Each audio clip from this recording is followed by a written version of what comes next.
So you want to change an AI's personality, right? You probably think of two main ways. You either get really clever with your prompts, or you do some expensive, time-consuming fine-tuning. But what if there was a third way? A way to directly reach into the model's thoughts while they're actually happening. Well, today we're diving into this incredible technique for steering large language models, which lets us go way beyond the prompt and directly influence an AI's line of thought. All right, so check this out. You ask a standard Llama 3.1 8B model, "Who are you?" And this is what you get. It's exactly what you'd expect, right? It's helpful, it's accurate, it's totally standard. But hold that thought. Because what if I told you that this response came from the exact same Llama 3.1 model? No fine-tuning, no special system prompt, nothing. The model suddenly genuinely seems to believe it's a large metal structure. How is that even possible? Yeah, that's the big question, right? And it's exactly what we're going to answer. We are going to unpack how you can fundamentally change a model's behavior at inference time. I mean, while it's literally in the middle of generating a response without touching a single one of its trained weights. Okay, so here's our game plan for figuring this whole thing out. First, we're going to borrow a really cool idea from neuroscience to make this all feel more intuitive. Then we'll peek inside the LLM's brain to see how it thinks about concepts.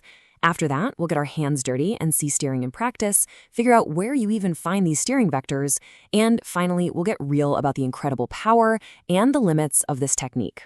All right, let's dive in.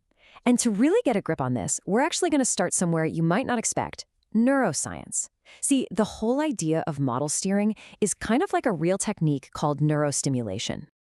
So neuroscientists can actually use tiny electrodes or even magnetic fields to nudge specific parts of the brain. They can trigger a movement, bring up an emotion, or even spark a memory. It's used all the time in research to figure out how the brain works, and even in medicine to treat things like Parkinson's disease. And here is the key parallel for us. Neurostimulation is something that happens on the fly. It doesn't permanently change the brain's wiring. And that is a perfect analogy for what we're about to do to an LLM. We're going to intervene in its thinking process without permanently changing its structure at all. So with that brain analogy fresh in our minds, let's make the jump over to the AI itself. How do these artificial neural networks actually represent abstract ideas? And, more importantly, how can we mess with those representations? You know, inside a transformer model, like Llama, information gets processed through this stack of layers. And as the data moves from one layer to the next, it's represented by this huge list of numbers, what we call a vector. This vector can have thousands of dimensions, and it's basically the model's internal state, its hidden thought at that precise moment. Okay, now this is where the magic happens. Researchers found this incredible thing they call the linear representation phenomenon. It turns out that LLMs naturally, on their own, learn to represent concepts we can understand, like love or royalty or even the Eiffel Tower, as specific directions or vectors inside that massive hidden space. You've probably seen this classic example before, right? It showed that you could literally do math with word meanings. You take the vector for king, subtract man, add woman, and you end up right at the vector for queen. It's wild. And it shows that concepts aren't just random points. They exist in this logical, structured way.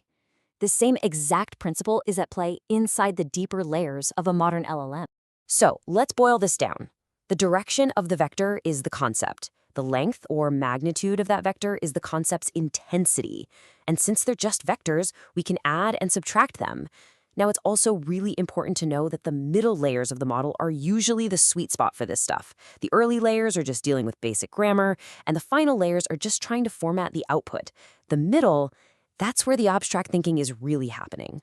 Okay, theory time is over. That's all super interesting, but how do we actually do this? How do we turn this idea of concept vectors into our own little neurostimulator for an AI? Let's see what it looks like in practice. You're going to love this. The actual operation is shockingly simple.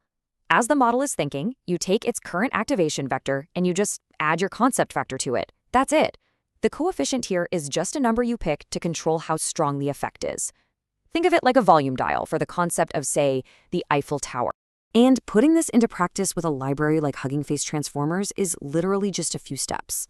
You load your model, you load your vector, and then you create this little function called a hook. You attach that hook to a specific layer, like layer 15. And its only job is to add your steering vector to the activations every single time they pass through. Then you just generate text like normal. So let's see what this actually looks like. We ask the base Llama model for business ideas, and we get normal stuff, e-commerce, services. Now, we apply our Eiffel Tower vector, but with a pretty low coefficient, just a 4.0. And look, the model's ideas subtly shift to food and bakeries. It's not screaming Paris, but you can feel that the perspective has been nudged. And now, the punchline. We crank that dial way up to a coefficient of 8.0, and we ask, who are you again? And there it is. The model completely takes on the new persona. What's so amazing is that the original response started with, I'm a large language model, but the steered one starts with, I'm a large metal structure. The steering literally changed the model's mind mid-thought. Okay, this is just incredible, right? But it leads to a huge question. Where in the world do you get these magical steering vectors from? I mean, how did anyone find the exact direction for Eiffel Tower inside the model's hidden space? Well, there are basically two main ways to do it. The first is called contrastive activation. That's where you'd show the model a bunch of text that has the concept you want and a bunch of text that doesn't. You then find the difference in the model's internal activations, and boom, that's your vector. The other, newer method uses something called sparse autoencoders. You can think of this as a special tool that can sift through all the model's messy internal thoughts and automatically pull out a whole library of individual concepts. And here's the best part. You don't have to do all this heavy lifting yourself. There are tools like Neuronpedia where you can literally just browse through concepts that people have already discovered and visualized. And over on the Hugging Face Hub, the community is sharing these pre-trained autoencoders and steering vectors that you can just download and start playing with right away. So it's pretty clear this is a seriously powerful technique. But like any tool, it's not magic. It's really important to understand what steering is great at and what it can't do. On the plus side, the benefits are huge. You don't need to do any expensive fine-tuning, it works instantly, you can dial the intensity up or down with just one number, and the effect holds up really well. But then you have the cons. Finding that perfect coefficient can be tricky. If you turn it up too high, the model can just start spouting nonsense.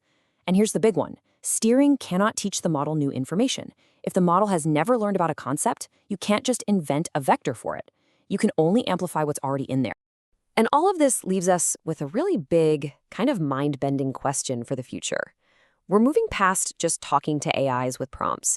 We are now building the tools to perform a kind of microsurgery on their internal ideas.